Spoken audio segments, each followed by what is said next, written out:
My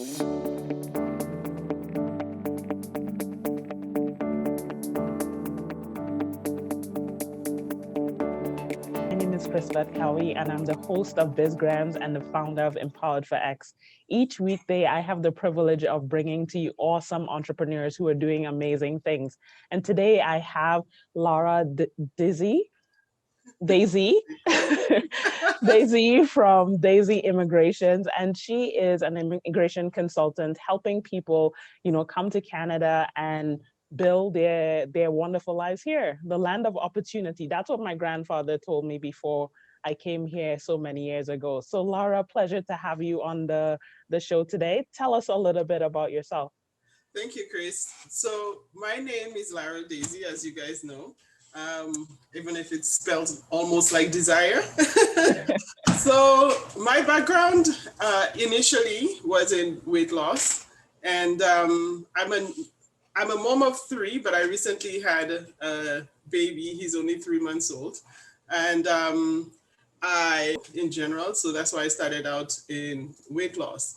I initially wanted to be a nurse at some point, but realized it wasn't for me. So went into the health industry, worked with a couple weight loss companies, and it was an amazing journey, I must say. But along the way, what happened is I found myself helping many people, my family, my friends, with immigration applications. And each time I did it, there was always a positive outcome. So I knew I had to do something with that because I enjoyed it. I loved it. I did it for free. So I thought, if I can do this for free and love it, I may as well get paid for it. I may as well start a company, and it was a long journey because getting licensed is a very complex process. I thought it was going to be easy peasy, but I remember my first English test, Kyle, I will never forget. Oh God, help me! I did not make it the first time, and I thought, you know what? No, I gotta try again. I did. I studied English at university. How can I not get the level that they're asking for? So, anyways, eventually, I got the license, and I'm very excited that I was able to launch Daisy Immigration, and it's usually very busy days, 7 days a week work. Nobody ever prepares you for this. But Wow. as I said, I really enjoy it. And I'm excited to talk about spousal sponsorship today. Yeah, Thank you. thank you so much for sharing your Thank you, story. Chris. Oftentimes, entrepreneurs, we do it for free, we love it, and we Yes, then figure out, oh, I could actually make money from something that I love. And, exactly. that is really powerful. And to know that, you help your friends, your family, Yeah. and then really figure it out, pursuing that career, pursuing that business. And you shared, initially it wasn't successful, but you kept at it, you got it again, you did it again, and you got it on Thank your you. journey. When did you officially start So, Daisy Immigration? so I just started February 9th, but before that, I did work with a couple immigration companies, uh, and that's where I got most of my knowledge. So, yeah, I'm a newbie in the self-employed area in terms of immigration. Yes. Yeah. And congratulations. So this year you started, or was it? I got Feb- my LOA with my letter of authority on February 9th. Hey, So I congratulations. started right away. As soon as they said you can go do it, I started right away. Hey, that's awesome. And where are you seeing people coming from, looking for Oh, your. coming from all over. It's crazy. Like I do have a um, Facebook page, and what I do is I pay for Facebook to advertise for me, and people come from India, Pakistan, certain parts of Africa, Uganda. Uh, People come from the Caribbean, the UK, Australia. It's crazy. It's like people from all over the world, and it really seems like a recession-proof career. Hey, that's really powerful to learn. I'm very, interested in immigration as a whole. Myself being an immigrant, my family came to Canada in 2002, and as I Okay. mentioned in the opening, my grandfather came as a migrant worker many years back, and Okay. he said Canada is a land of opportunity. So I Yes. came and I was that kid in the candy store trying to do all different sorts of stuff, and here I am Mhm. today. But Amazing.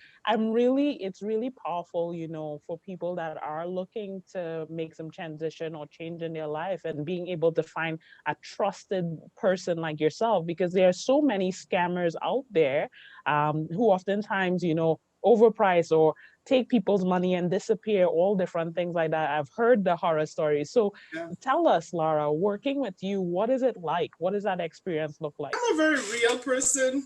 If I speak to somebody and Chris, they don't have the requirements, I just tell them, exactly what they need to do to get those requirements. And even if it takes a year or 2 years and they want to come back later on, that's okay. I think the issue is people have anybody who doesn't practice that, they probably have a lack mentality, right? They think maybe they think small or something. I'm not Yeah, sure. I probably shouldn't be saying that, but I yeah, think big, and I think there's so many billions of people in the world. And why should I try to scam one person, right? When there's so many other people who need my help? It doesn't make mhm, sense. And it's yeah, just wrong, obviously. yeah. So when people speak to me, I tell them exactly how it is. If you don't have a chance, I tell you you don't have a chance. If you have a chance, I tell you have a chance, and I tell you what it takes for you to get there. Because when you try to immigrate to Canada, there's so many requirements. You can't just up and come to Canada. It doesn't matter if you're a doctor, lawyer, whatever. You can't just come to Canada. There's so many Mhm. requirements by the government of Canada. So I let people know what they need to do in order to do that in our consultation. And if they're ready to move ahead, we move ahead. If they're not, that's okay. Next Yeah. person. Hey, that's awesome. I love the integrity and the Me transparency too. because, that is with those core pieces, it Yeah, ultimately helps someone's experience be so much better. So yeah, it's awesome to hear about your standards in terms of your work ethic and how you work to support people. You mentioned earlier that you're really passionate about talking about spousal sponsorship. So talk yes. to us a little bit of what is it and why is it so, why are you so passionate about it? So, when people want to immigrate to Canada, there's different ways to come here, right? So there's spousal, common law, conjugal. If you're not familiar with the term conjugal, you have to have been uh, with somebody in a very serious relationship, not just boyfriend and girlfriend type situation. You have mutual for instance, savings together. You travel back and forth to see each other. You have future plans, and you can prove that you have future plans for each other. But maybe there's a situation where something like a war is preventing you from being together for a certain period of time, right? Maybe something like a natural disaster, and somebody can't enter the country. There's different, maybe there's different ways that maybe there are different things that could prevent you from being together for a certain period of time, right? But at the end of the day, you guys did plan on either being common law or conjugal or married, and that couldn't happen. So immigration refers to it as conjugal. There is common law as well. So as long as you've been with the person for at least a minimum of 1 year, um, then you considered common law.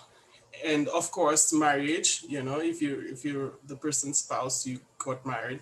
The government of Canada sees it the same way. So it doesn't matter. They're not going to discriminate against you because you don't believe in marriage, right? So if you have a common law sponsorship, you don't have to feel pressured into marriage if you don't believe in marriage. So I think it's a huge misconception. Some people think that they have to get married in order to put in sponsorship, but that is not the case. So as long as you can prove that it is a real and true relationship, then you should be okay to go ahead. So what I'd like to say about spousal relationships first, I'd like to touch on that because it really bothers me and I see it happening a lot. Sometimes a spouse might come to me and maybe they've been with that person 5, 10, 20 years. I've seen it, 20 years, right? And what happens is maybe the other person, they're with you and they don't sponsor you.